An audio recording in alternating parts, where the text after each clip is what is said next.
नमस्कार दोस्तों। आज का दैनिक जागरण का संपादकीय लिखेंगे जिसकी गति होगी लगभग 90 शब्द प्रति मिनट। डिक्टेशन स्टार्ट होगी 5 सेकंड बाद। स्टार्ट। भारतीय विदेश मंत्री ने अमेरिका में अवैध रूप से रह रहे भारतीयों की वापसी के लिए तैयार रहने की बात कहकर वही किया जो उन्हें करना चाहिए था।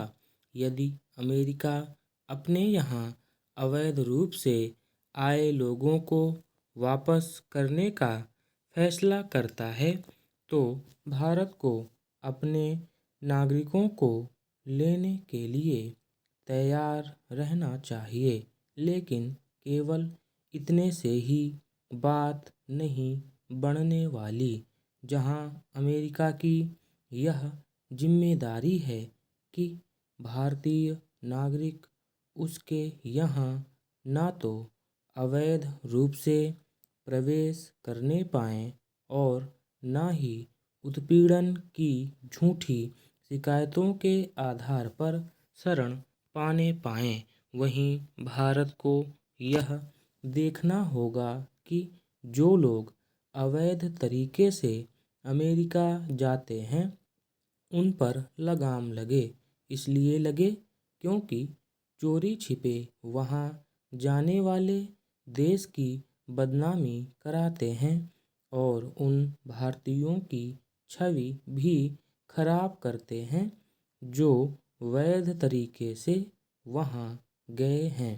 भारत सरकार इससे अपरिचित नहीं हो सकती कि अमेरिका जाने की ललक में अवैध तरीके अपनाने वाले लोग ठगी का शिकार होते हैं।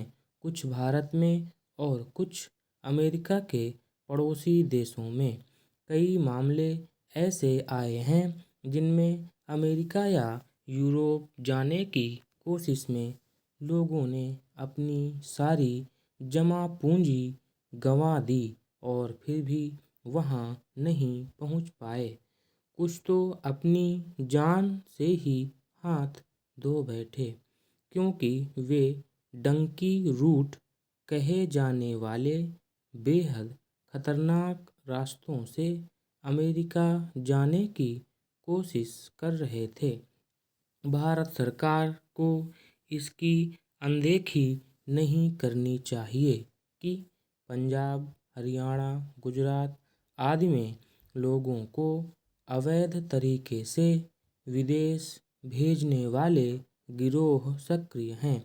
अमेरिका, ऑस्ट्रेलिया, कनाडा, यूरोप का वीज़ा और वहाँ नौकरी दिलाने का फर्जी दावा करने वालों ने बाकायदा अपनी दुकानें खोल रखी हैं। ये ठगी की दुकानें हैं, लेकिन राज्य सरकारें उनके खिलाफ वांछित कार्रवाई नहीं करती।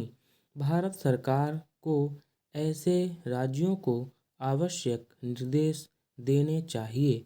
इसके साथ ही ऐसी व्यवस्था भी करनी चाहिए जिससे लोग वैध और सुरक्षित तरीके से विदेश जा सकें। यदि सरकारी एजेंसियां इसमें सहायक बन जाएं तो विदेश में नौकरी का लालच देकर ठगी करने वाले स्वतः हतोत्साहित होंगे। भारत को इसके प्रति भी सतर्क रहना होगा कि ट्रंप प्रशासन की नई नागरिकता नीति से कहीं वे भारतीय दंपति संकट का सामना ना करने पाएं। जो अमेरिका गए तो वैध तरीके से हैं, लेकिन उनके पास वहाँ की नागरिकता या ग्रीन कार्ड नहीं है। इनमें अधिकांश H-1B वीज़ा धारक हैं। ट्रंप ने घोषणा की है कि 20 फरवरी के बाद ऐसे दंपतियों की संतानों को नागरिकता देने की सुविधा खत्म कर दी जाएगी। भारत को अमेरिका को यह बताना होगा कि इस नीति से वही घाटे में रहेगा इस पर हैरानी नहीं कि खुद अमेरिका में ट्रंप की नई नागरिकता नीति का विरोध हो रहा है। स्टॉप।